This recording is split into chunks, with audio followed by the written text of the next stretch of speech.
Welcome to day 10 of what me and my dog eat every single day after 5 years on a carnivore diet. I am tracking, documenting, and sharing every single thing that me and my dog eat, and at the end of each video I go over a complete nutritional breakdown as well as the cost. And we're going to see if we can use the information and the things we've learned from the previous days to optimize the diet and create a more balanced and rounded meal plan using only carnivore foods. So if this is something that resonates with you, be sure to like, subscribe, and turn on notifications so you don't miss any of the future videos in the series. This weekend I'm planning on going out and picking up a bunch of different foods.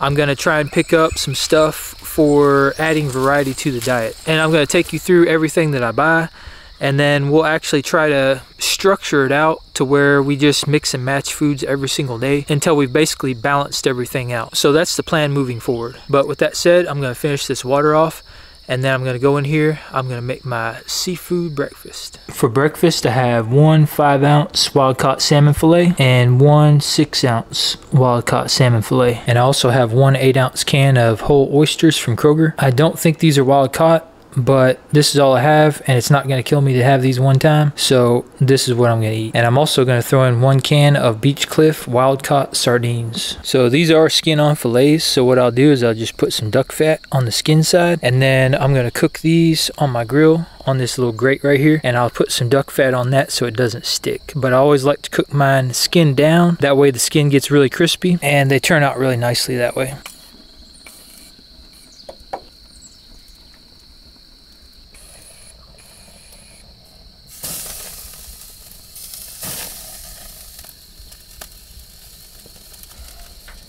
So as for my oysters, I just drained the water off these. I'm going to put these in a little pot here. And then I have some rendered beef fat from some of the burger I cooked. I'm just going to throw that in there with it, about a tablespoon. That way it doesn't stick to the pan, and I'll just cook it in that fat. The sardines I'm going to do the same thing with. I put a tablespoon of beef fat in there, and I'm just going to fry these up right on top of that as soon as that renders down. Alright, my seafood breakfast is complete, so I'm going to grub out on this. Now I do have the additional fat that was left over from last night that I didn't eat, so that's about a tablespoon or so.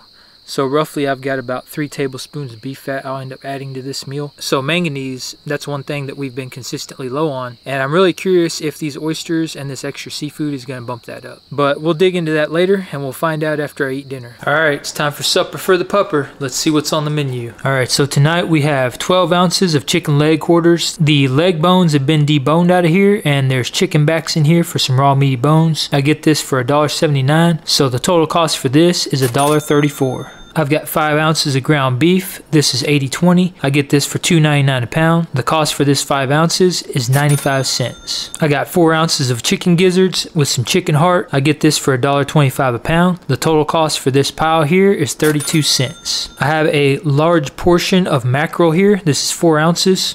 I get this for $3.19. 4 ounces is 84 cents. And last but not least, I have 2 chicken feet, which is 3 ounces. I get these for $2.24 a pound, and 3 ounces is 42 cents. And then hiding in the back, can't forget about bone broth. This is free. I make this myself.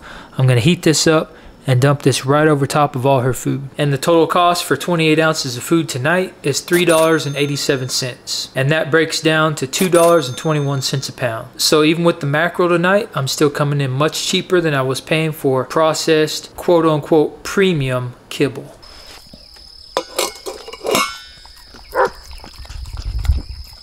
Alright, the dog's fed, now it's my turn. So here's what we got. I have 11 ounces of chicken leg quarter. I got this from a local butcher shop. This particular one here I got for 89 cents a pound. And I found this manager special here in Kroger. This is ground lamb from Freedom Run Farm. This is a Kentucky-based farm, local to me. Really, really good stuff. I've had this before. And this is 16 ounces. And I also have 4 ounces of beef fat trimmings that I get from a local butcher shop for $3.29 a pound. And I'm going to fry that up in 1 ounce of rendered beef fat in a cast iron skillet.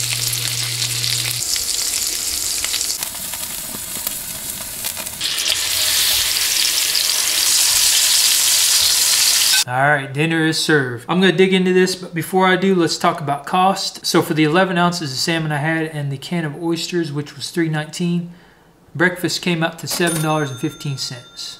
Alright, so that's probably, if I remember right, the most expensive meal I've had to date. For dinner, for everything you see here, is $5.55. So that's actually not bad. But the total for breakfast and dinner is $12.70. So the total for the day, everything included, myself and my dog, $16.57. So still not bad. The surf, turf, and sky, land, sea, and air is done. I am feeling good. That was a good day of eating.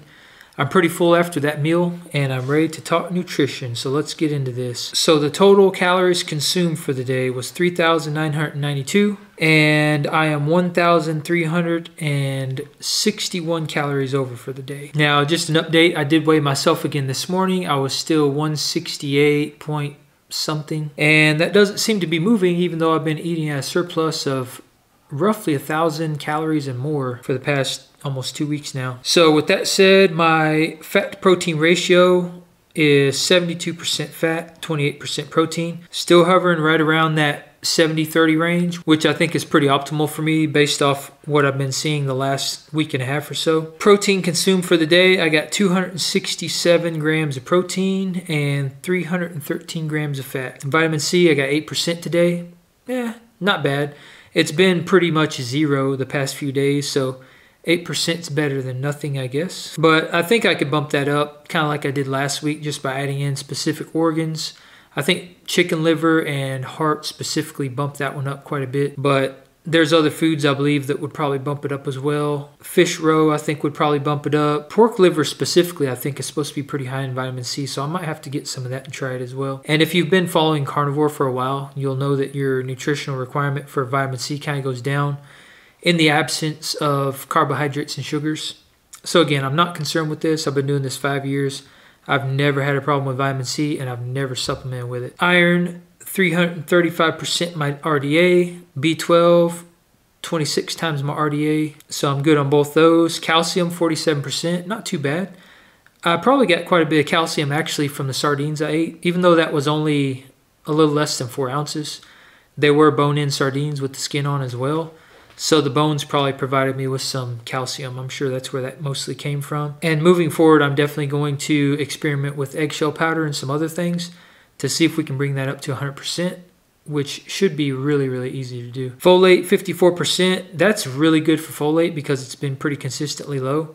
It came up when we added organs in last week, but I'm assuming that mostly came from the seafood, probably from the oysters. Vitamin A, 52%, not bad with that one either, with not having any kind of liver or organs in there. Potassium, 107%, good there. Fatty fish, salmon, and stuff like that usually has quite a bit of potassium. And all my other B vitamins are maxed out or well above my RDA. Vitamin D, I got 2.16 times my RDA on vitamin D just from nutrition, which is outstanding because if you've been following along with these videos, you will have seen that vitamin D has been pretty consistently low, and I had assumed that adding in seafood and fatty fish would bring that up pretty easily, and it did prove that to be correct. But this would be something to keep in mind if you're in more temperate climates, or if it's the winter time or something, there's not a lot of sunlight. Including these types of foods, fatty fish and things like that, into your diet might be very beneficial for that. Vitamin E, this is another one that's been pretty consistently low, and today I'm 102%. Again, a little variation, adding seafood in there was very beneficial for this. Vitamin K, that one's still a little low. That one's down at 35%. It's higher than it has been. I think the chicken's what brought this up today. And cheese, dairy, butter, poultry, all those things combined, I think would really bump that one up quite a bit. Copper, I got almost 10 times my RDA on copper, so no issues there. Magnesium, here's another interesting one. I hit my RDA on magnesium 100%. And it makes me even more comfortable that the magnesium I am getting is going to be very bioavailable because I'm not getting it from plant foods, meaning that the magnesium that's in the food is going to be much more bioavailable and my body can actually use it. Manganese, this is another one that's been really, really low, usually down around the single digits, and today it's 41%. So I think that kind of quells my suspicions that certain seafoods like oysters and mussels and things like that might be the key to bringing this one up. Phosphorus, almost 4 times my RDA. Selenium, I got a lot of selenium today. I got 7, almost 8 times my RDA. Sodium, I'm good on. Zinc, I got a lot of as well. I got almost 15 times my RDA in zinc today, which zinc is very fundamental. I don't know if this much zinc consistently would become problematic, or if your body would just expel what it doesn't use. So that might be something I'd want to look into if I was getting this much zinc every single day. All right, moving down to lipids, fats. So cholesterol is going to be pretty high, but not as high as normal. Usually it's up in the 2000s. Today it was only 953, which I'm fine with it being high anyway because cholesterol is very essential for the human body. I got 4.5 times my RDA on omega-3, which is a lot. That's a lot more than I have been getting. But my omega-6 bumped up to 87%. So I got much more omega-3 than I did omega-6, which is great because omega-3 is anti-inflammatory, whereas omega-6 can be a little more pro-inflammatory. So I really like this. I think the reason omega-6 came up so high is because of the chicken. But with the seafood I had this morning, the fatty fish, that's what kept the omega-3 very high, so that's good. Saturated fat, 119 grams, I'm good there. I'm not concerned with really any of the fats. For me, I feel optimal eating fat, so the more fat the better as long as it's animal fats and not nasty seed oils. And then moving down to proteins, essential amino acids, just like always, I hit and well exceeded my RDA on every single protein and essential amino acids, so I'm good there. So overall, I mean, that's pretty awesome. I'm pretty happy with that. The way everything turned out, I think adding that variety in there really kind of rounded out some of the nutrients and gave me a better idea on what to do moving forward to try and optimize the diet. And you know, the stuff that I'm tracking right now, the stuff in Chronometer, that just scratches the surface on the nutrients that are actually in these foods. Things like iodine. I got tons of iodine today from eating those oysters. And there's a whole list of other nutrients that are going to be in these foods that Chronometer is not picking up. So that's something else that's very important that should also be considered. So if you haven't done so already, be sure to like and subscribe, join the Apex Tribe, and turn on notifications so you don't miss any of the future videos in this series. And I'll see you on day 11. All right, peace out.